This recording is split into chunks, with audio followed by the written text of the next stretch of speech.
And we're back. Oh, We're back on the air. so Back on.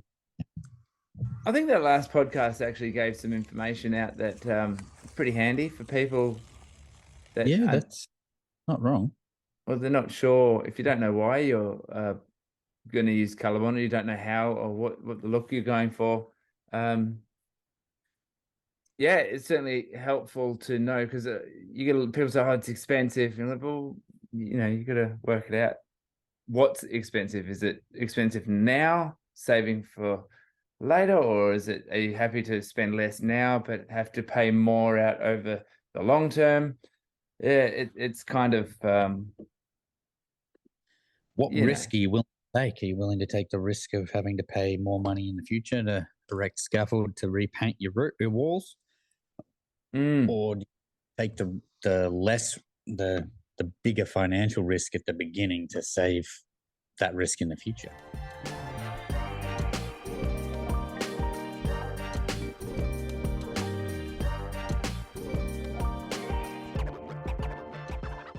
yeah, definitely. I think that there is good questions. So in regard to if you have decided that you're wanting to use Colorbond on your home and you're price conscious, right? So you want to use Colorbond because A, it's great for waterproofing. B, it is a great low maintenance product solution. Yeah. And C, because you like the style of it. You like Mm. what it does for the aesthetics of your home. And I think, Yeah, if we sort of covered off, like, hey, making your house look like a container when you want that's the look you're going for, but you don't want to have to go through the rigmarole of all of that to fabricate getting the container, fabricating it up. You can just build a square frame, put some well, trim deck on it, and how you finish it can make it look like a container, like we did at that house in Chermside. that Just where big that suburb box. was, Chermside. I think it was Chermside, yeah. Big Yeah. boxy, not in Stafford. Big boxy flashings in the corners to sort of round it out to make it look like the corners of the container. Mm-hmm. Big chunky window frames and all that. Like in the end, it looked like there was it had this nice white rendered sort of front and all that on the lower level, and then this big black thing on top that looked like it was a container that had just been sat on top. Yeah. And I guess that's the whole doing it on a budget. So essentially, these people wanted the design, the style of like a very industrial containery type look, but they wanted to Mm. build it in a generic style of a home. And so they were able to achieve that using what do we put trim deck on there and some chunky flashings. Mm-hmm. So it's an interesting. So in building the house and doing it so that you can in an affordable. How do we build a house, or how do we use Colorbond and make it Mm. cost effective? How do we get the most bang for our buck using Colorbond? Yeah. That's Well, yeah, pretty much. So let's use this as an example. You've got your house is built into the side of a hill. It's single story at the top where the driveway is, and then it goes down the hill, and you've got two stories at the back. And you've got it as it's just a straight, like a four hip sort of style roof, but you only ever really see the like two sides from the road, like the front where the driveway is, and then say the right hand side as you're looking at it from the right. And you want it to have that real wow sort of factor to it. So you want to have standing seam on the roof. So you put standing seam on those two faces and then have trim deck or clip lock on the other faces to save the cost, to bring the cost down. yeah, and no one would ever know unless you're going to be flying a drone around it. No one would ever know that Hmm. that's the case. Like for example, Gregory Terrace in the city, that's got Max Line on one side and it's got Clip Lock on the back side, because Clip Hmm. Lock is a third the cost. The install is half the cost, and yeah, so you save a lot of money, and no one would ever see it, right? It's kind of like being having a having a Ferrari parked in the driveway, but you're not ever driving it. So no one ever knows that you don't have an engine in it, right? Yeah. So the backside of that, like if you had a Ferrari in the garage and no one could ever see it, what's the point of having the Ferrari in there? Um, Mm. at least that. It's So a there's state. yeah, and look, even the most expensive houses, people will. It comes down to a choice. Are you willing to spend the extra dollars? So if you've got a roof package that is $100,000, and you're like, oh, I only really want to spend $65,000. You're like, well, either you can't achieve it, or you bring everything down to a smaller, a cheaper profile, and simplify it more. Or you go, well, on that face and this face, like you just said, we're going to go the standing seam, and on the backside, we're just going to throw trim deck on it. So And that's it's a going to way. reduce the cost of the whole package. And no one's ever going to know any different. 100%. So, for example, there's a house. We get a lot of views on the house, the Hillock, where the whole front of the house he wrapped in standing seam, and he got a quote off us Nick got a quote off us to clad the back of the house, and we decided. He ended up deciding, no, I'm just going to paint it. So it was all brick and blue board that it was rendered, and he just ended up painting it because he firstly, I didn't recommend that he'd do that because the whole thing would just be all standing seam and you'd lose a little bit. However, from a cost perspective, he spent the X amount on the front of the house, made that look amazing, and spent not even a third painting the back. I think he even did it himself. So saved a heck of a lot of money painting the back of the house. Now, from a resale, he's sold that house since then. And from a resale point, that would have no effect. Like if he'd cladded that whole back section, it solely would have been done because he wanted to clad the whole back section, not because it needed it or it would benefit from it, other than maintenance for say. But because it was single story at the back, you could just go around and paint that very, very easily. Yeah, that's it. So from a like doing that now, here's another thing. So if we look at point one being that you don't have to only use one particular material. The idea is that you go, where are my wow factor sections? Let's do those wow factor sections in the architectural range that you want. Now, this is mainly talking about architectural. How do you get the most bang for your buck out of architectural products? Standing seam, you'll put them maybe at the front door entry or around a corner or wherever that may be on a facade that is the main part. Then down the sides of the house, like if you've got standing seam, what could you put down the sides of the house that would match in? Well, you could use clip lock to kind of give that similar kind of illusion feel because there's no fixings involved. So it's that kind of illusion of the standing seam. Like we did that house up at Tambourine. That's all done in clip lock, and it still looks like it's standing seam. The seams are just chunkier. Yeah, and look, that's the thing. Like you can go from one to the other. So standing seam through to clip lock or trim deck or what have you. And we're just using generic terms here. If you use the same coloring, so say you have monument matte on the front wall, and then you wrap around the side using monument matte in the cheaper profile, no one is going to go, oh, you cheaped out on the side there, because you're still using the monument matte. And so that's where you can save a lot of money with that. So not using all the expensive stuff everywhere, only using it on your facades. So there's tip number one. And what would you call tip number two, Josh? Or have you got something more on that? Well, I was just going to say, I wouldn't go using like, hey, I want this standing seam across this third of the wall, and then I want to save a whole heap of money by using corrugated iron for the rest of that. It's because they're going to be very dissimilar. It's really going to give off that, what's with the change in it there. Whereas using the clip lock, it kind of gives that single space batten look because they're the chunky chunkier ribs on it, it's going to give that sort of like, okay, so that back, you could either not think that it's metal cladding at all and go, oh, that's just timber battens on the FC, when So realistically, here's an interesting point. You could go the standing seam on the front wall. Now let's use London Road, for example, the new one we did with CJH. Yep. Or CJH. Yeah, CJH, yeah. Where we installed the standing seam on the roof, and on the original plans, it showed the standing seam running down all the walls as well. Now, yeah, they were originally waterfall it.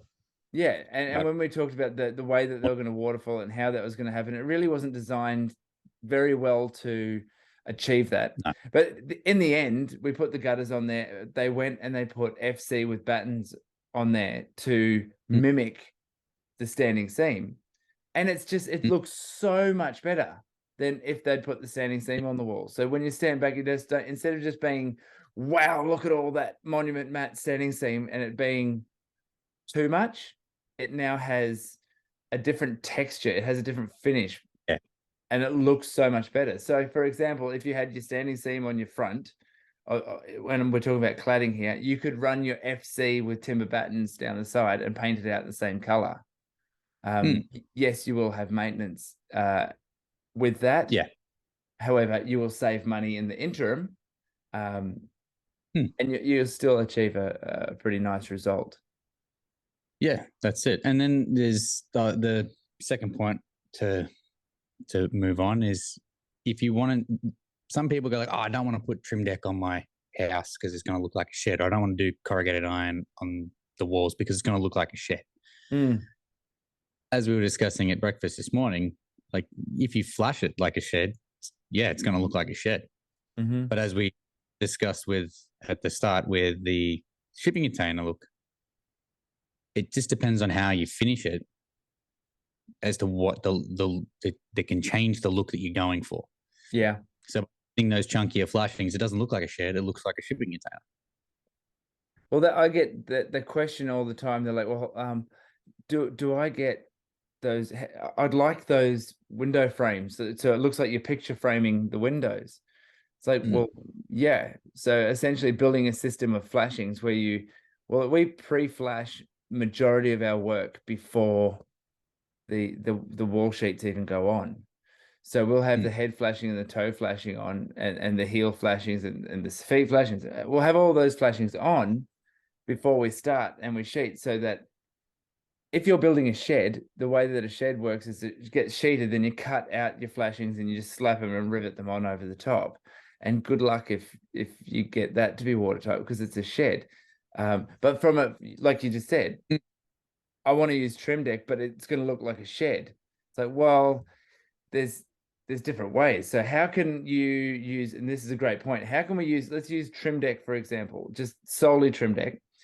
How can we make trim deck look architectural? Well, there's one thing, is the color. Well, yeah. So the easiest way to make trim deck look architectural is choose a matte finish. That's the simplest way of doing it. If you want it to look fancy and you don't want it to look like a shed, choose a matte finish. Doesn't matter which one, any of them, because what that does is the matte finish will dull out the sharp lines of the material. And so it blurs any detail that you might see if it was in the gloss or the satin finish. So where the ribs come up and over the top, instead of it being, there's the break and there's all the breaks, there's the laps, there's all this, you miss that. It sort of hides that when using a matte finish. When laying the wall, you want to lay it in a way so that where you're, you said before, right at the start of this video, this podcast, that when you come down the driveway, if you have a house where the front and the side of what you see, then imagine you're standing in that corner and you can see the side and you can see the front.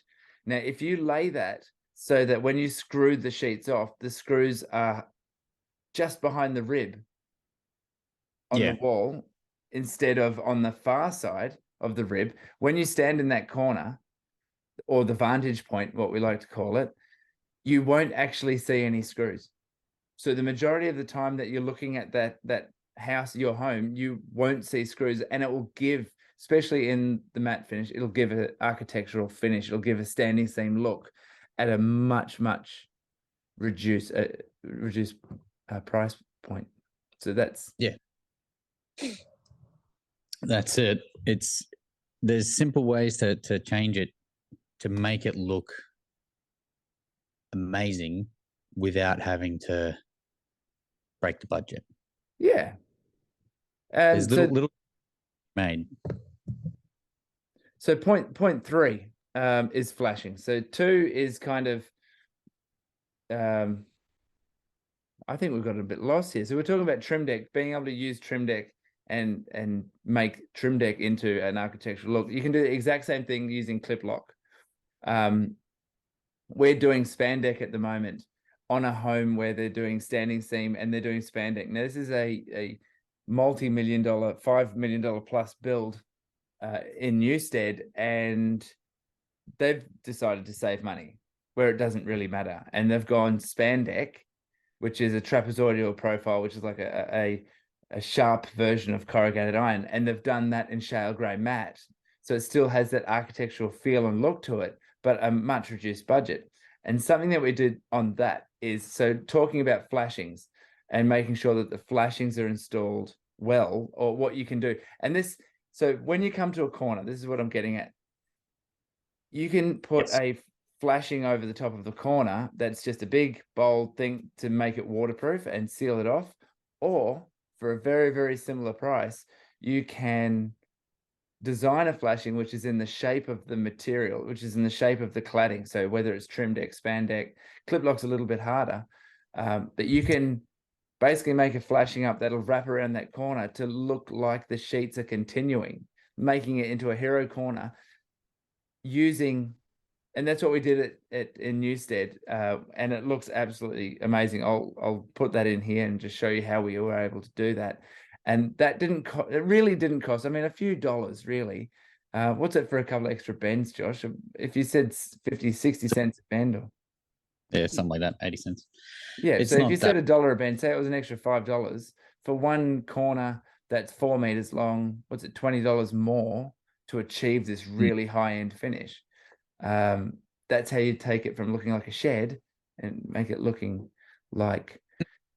And it's the same. It's realistically, it's the same thing with standing seam cladding as well. Like just making those little changes by having a folded sheet instead of having a boxed out flashing. It's changes the entire look. So that's an interesting point. So from how to do it on a budget, it's quite difficult. So, and that's what we've got to stay on this thing. How do we clad our house on a budget, like get the most bang for our buck with that for $1 in installing architectural cladding and trying to get the most stylish version of ColourBond at the lowest price point.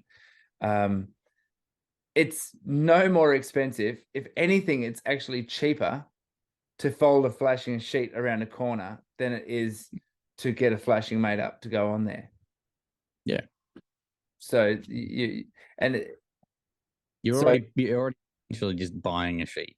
It's just buying one extra sheet, which is more than likely has been allowed for in the square meterage of the wall anyway, and then paying a couple of dollars a meter to have that one bent instead of is only going to cost the bend cost instead of having to pay for the 600 7 bend flashing. Well, interesting. And you're supplying them. You're paying, say, F&M. You're just paying them for the labor to fold that sheet. Yeah, exactly. And here's the interesting thing: if you don't do that and you just go with a big bulky flashing at the end, big square flashing that goes over the end of it all, you're actually starting to deteriorate. You're starting to pull down the overall quality of the standing seam install that you've had there. So you've got all this expensive sheeting, because the sheeting is quite expensive and the install of it's quite expensive. And well, it's good value in my eyes for the long term and what you actually get out of it if it's used properly. However, if you get to a corner and you put a big ugly flashing on it, well, what's the point? Like, you've got all this nice flashing and then you've got this It's like going and buying the Mona Lisa and getting a $15 picture frame to go on it. Yeah, I was also going to say it's probably a lot easier to waterproof if you use a folded sheet as well. 100%. Well, 100%. It's we wouldn't do it any other way. If someone said, "Oh, we want you to do it this way. This is the look we're going for," we're like, obviously, you don't know what you're doing. Oh, I mean, Yeah, well, it's like you look at it from the someone was to tell us if an architect was to come to us and say, "Look, this is how I want you to finish it," we'd turn around and say, "We're not going to finish it that because it's not going to be as watertight."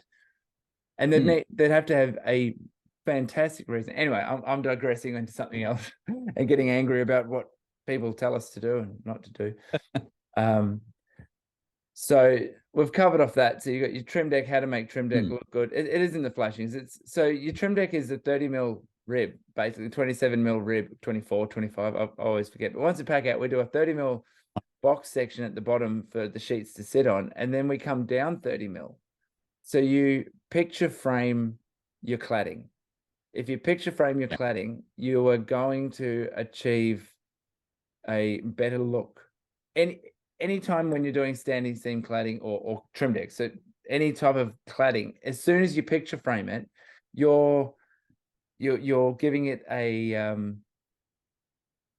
focus point. So you look at things instead of it coming to an edge and going, "Oh, that looks a bit weird," or "There's a bit ripply edge that's not quite right." But if you picture frame that and do a good job of that part of it, because in the end, flashings are flashings. They very similar in price, so you can achieve that. Yeah, but yeah, that's how you would achieve it. You can definitely get architectural looks at a good price using that material, and it's very easy to install that yourself as well. That's it. What else? What other materials can we use, Josh, to get the best bang for buck? That's a good question. Well, trim deck and corrugated essentially are the same price. Yeah. So I mean, would say corrugated is not normally deemed an architectural. No, I mean, you could jump up the price bit a bit and go, I want to have that corrugated iron look, but I want that squarish looking profile, and go with spandex. Right, exactly. Like, so yeah. And in the other difference is with corro and spandex, because they're kind of a very similar shape. Installing them horizontally versus vertically can change the complete aesthetic. Right. Well, like on my place, I've got the horizontal. Yeah. Yeah. So instead of, if you do it horizontal, it's not so much going to quote unquote look like a shed. Whereas if you do it vertical, people may be a bit be a bit less inclined to use that profile because they think it's going to look like a shed. But by doing it horizontally, it's going to change. Also, it's going to save you on the fact you don't have to install patterns. Well, that's it.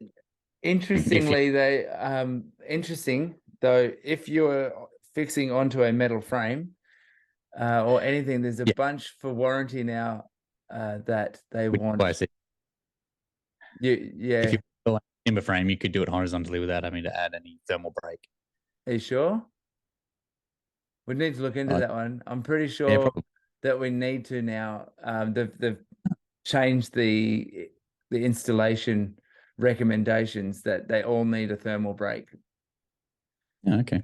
Yeah. So where in the past you could just slap it straight over the top, now you've got to go through and put. However, that shows how often we do horizontal cladding. It's very, very minimal amount of horizontal cladding. So next time we do a horizontal cladding, we will find out that information and make sure that it is. Yeah. So essentially the how else? So from a real, let's get really raw here. How to get first, how to save money on yours. So if you're going to DIY, right, you're going to DIY the project. Firstly is call all of the roll formers. So Stramit, Stratco, Lysart, Apex, Queensland Sheet Metal. Is there any I've missed? Metro. Call all of them and ask for a cash sale rate. So you go, what are my products that I'm after? I'm after, say you like Trim Deck. So you can ask them for Trim. Everyone will know what Trim Deck is, and they'll give you a quote for their particular branded name. So you go, right, well, which one's going to give me the cheapest rate?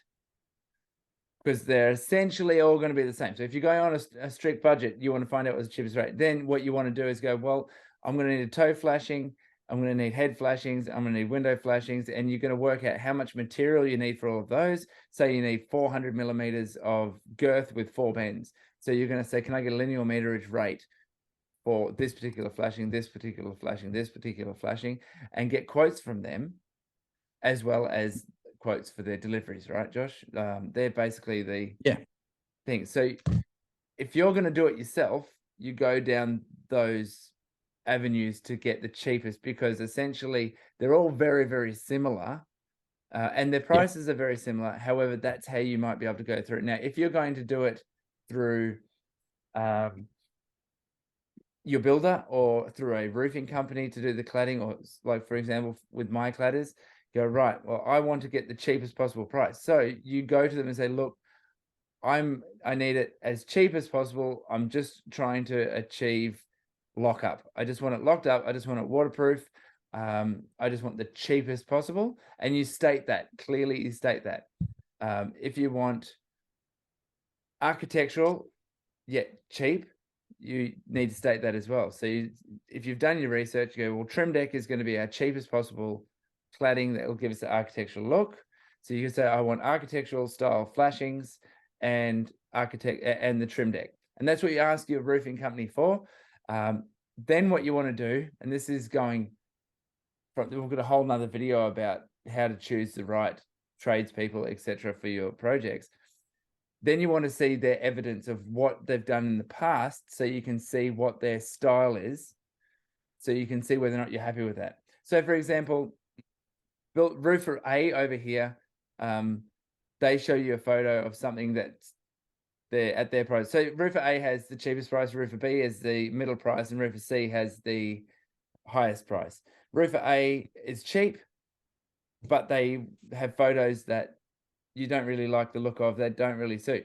Roofer B is a mid price, and you're happy with that. That is, you'd live with that. And roofer C has the most expensive price, but their work is amazing. Then you get to make a decision based off those things. So go down that process and go, well, I'm going for the most economic outcome, but I still want a bit of architectural, or I'm just going for dead cheap. It can look like a shed. I don't care, which is that's what you're going to get. You're going to get something that you go, I don't care. I'm not going to complain. You have to write off the fact that you're not going to be happy with it. It is ticking a box. That's all it's doing. You don't have to paint it. You don't have to maintain it very much, and it's done its job. You can let it get covered in cobwebs. Who cares? That's that's where it is. That's solely the thing, because you can pay a lot of money to get a really, really good job done, or you can pay a little amount of money to have a really crappy job done. In the end, you've got to live with it. In the middle and get a good job for an okay price. Yeah, well, if that's what you're after. Right. So I think it's just being clear with like what you're trying to achieve. The more you can be clear about what you're trying to achieve with who you're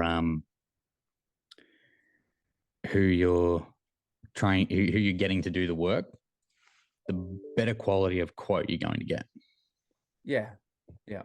And from that, if you ask the question afterwards, if they don't fulfill your answers with the questions, if they haven't provided you enough evidence to make you feel safe, I should say, to make you feel like, yep, these guys know what they're doing, then they don't. That's the answer. When it comes to ColourBond cladding, if they have not ticked enough boxes for you to go, yep, I'm confident, then you shouldn't be. And I think it comes down nowadays, like you really need to ask, like, hey, can I see a bit of a portfolio of work that you've done in the past? Because the job that I went out to at Bars Scrub, they finished all of the windows like they were skylights, and just essentially had massive, like these big aprons coming off the trim deck on 3 sides.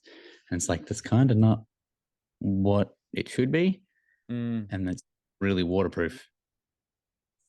Mate, I hope that Instead, we get to fix that one. Hey, that's yeah, instead of picture framing all of the windows and having it all look neat and tidy. yeah, and that's that whole thing. So, again, if someone says I've got this, and they've got no evidence to back it, they don't have it. That's the reality. You're going to be willing to roll that dice. You have to be willing to roll that dice. Yeah, it's about mitigating the risk. You need to, if you need to be confident in the decisions that you're making, and to be forewarned is to be forearmed. Yeah, exactly right. So, in Colorbond cladding on a budget, how do you do it? Well, hopefully we've just given you some tools to put in your tool bag when constructing your art. That's it. So anyway, Josh, what do you got on for the rest of the day? Not much, man. Not much. No. Picking the kids up from school. That's about it. Rightio. Well, I've got a bunch on. Jess is at a dog show, so I've got to manage that, as well as got a few things on. I'm trying to get a video out for the gladiators at home. I've got some things I'm working on with that, doing a bit of rock climbing, and all the fun stuff. Hopefully we're helping some people. Hopefully people are getting... Now, if you have any other hot tips or questions, just chuck them. Where do we chuck them? In the comments below. And if you want to get in a bit more of an in-depth conversation, you've got some photos that you want to share with us, you've got questions, or you just need a little bit of help, go to mycladders.com.au, and on there you'll see there's a YouTube comments link. You go to request a quote. It's in the YouTube comments under contact us, and you can get in contact with either Josh or myself through there, and we are more than happy to help you on your journey. That's what we're here for. That's it. Too easy, folks. Catch you next time. See yous. Meant to hit leave. That's it. Leave meeting.